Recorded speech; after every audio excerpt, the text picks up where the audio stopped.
তাদের স্বাধীনতা আছে, সার্বভৌমত্ব আছে। আমরাও আমাদেরও স্বাধীনতা আছে, সার্বভৌমত্ব আছে। ট্যাকেল করতে হবে, থ্রেট দিতে হবে, এটা না। তবে ভারত যদি দাদাগিরি করে, স্মরণ করিয়ে দিতে হবে, দাদা ওখানে কিন্তু চিকেন নেড় আছে। এবং আপনাদের দেশে ওরা সেভেন সিস্টার্স যারা, তারা কিন্তু আপনাদের উপর সন্তুষ্ট না। এটা আমাদের কিছু করার নেই। কিন্তু আমাদের গায়ের উপর যদি এসে যায়, তাহলে আমাদেরকে তখন কাউন্টার প্ল্যান করতে হবে। এবং এই counter plan has got many মানে ডাইরেকশনস। প্রশ্নের ফ্রেমিংটা আমার পছন্দ হলো না। কারণটা হচ্ছে কি, প্রতিবেশী দেশ, তাদের স্বাধীনতা আছে, সার্বভৌমত্ব আছে। আমরাও আমাদেরও স্বাধীনতা আছে, সার্বভৌমত্ব আছে। উইক পয়েন্ট অনেকের আছে। যেমন আমাদের একটা চিকেন নেক আছে ফেনী। তো ভারতেরও তেমনি একটা চিকেন নেক আছে।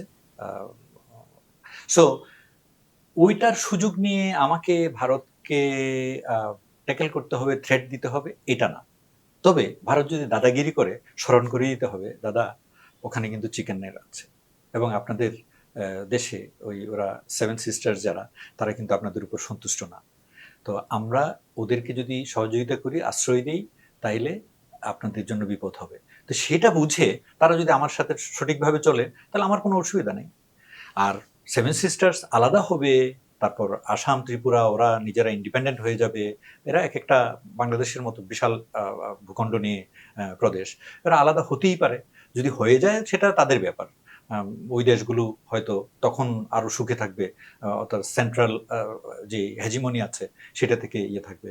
এমনকি এখন তো আমি শুনতে পাচ্ছি, বাংলার এই যে পশ্চিম বাংলা যেটা, পশ্চিম বাংলার লোকদেরকেও পুরো ভারতে নিগৃহীত করা হচ্ছে।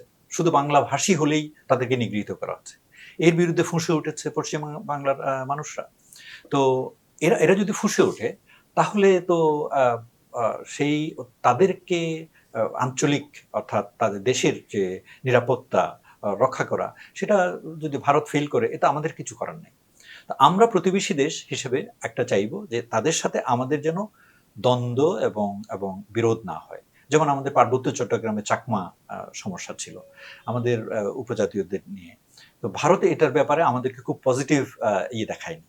তারা করেছে কি, এই চাকমা বিদ্রোহীদেরকে ওখানে নিয়ে আশ্রয় দিয়ে সশস্ত্র করে আবার ভিতরে ফেরত পাঠিয়েছে।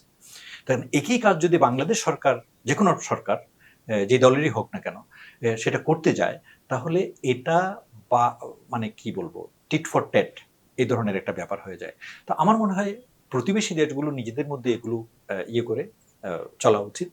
আর সত্যি কথা বলতে কি, হিস্ট্রি হচ্ছে ৮০ থেকে ১০০ বছরের মধ্যে মানচিত্র পরিবর্তিত হয়। কোথাও বিভক্ত হয়, কোথাও একত্রিত হয়, কোথাও ইউনাইটেড হয়, কোথাও ফোরাম হয়, ন্যাটো ফর্ম হয়, কোনো জোট ফর্ম হয়, আর কোথাও কোথাও বিভক্ত হয়, ইন্ডিপেন্ডেন্ট হয়ে যায়। সো এটা যদি হয়, আমাদের কিছু করার থাকবে না। এবং মানুষ তো বুঝে আসলে, এত বড় ভূখণ্ড নিয়ে, এমন জনপদ নিয়ে, জনগোষ্ঠী নিয়ে, তারপর তাদের অনেক সম্পদ নিয়ে একটা দেশ, দেশের অংশ হিসেবে থেকে একটা প্রদেশ যদি খুব বেশি উন্নতি করতে না পারে, আর ওরা যদি দেখে যে পাশাপাশি বাংলাদেশ একটা ছোট ভূখণ্ড, মানুষগুলো কিভাবে উন্নতি করছে, ওরা বিশ্বের কি বলবো, বিশ্বের রাজনৈতিক প্রতিযোগিতায় এগিয়ে যাচ্ছে, তো তারা উদ্দীপিত হতেই পারে। এটা আমাদের কিছু করার নেই। আমাদের আমাদের কিন্তু আমাদের গায়ের উপর যদি এসে যায়, তাহলে আমাদেরকে তখন কাউন্টার প্ল্যান করতে হবে। এবং এই counter plan has got many মানে ডাইরেকশনস। এটার ব্যাপারে মানে নীতি নির্ধারক যারা আমাদের, আম, যারা ভারত, তাদেরকে এই ব্যাপারে চিন্তা করা উচিত। তারা বাংলাদেশের মতো দেশকে, যারা নিজেরা স্বাধীন হয়েছে অনেক রক্তের বিনিময়ে, তাদেরকে কোনো ব্যাপারে আন্ডারমাইন করা উচিত নয়।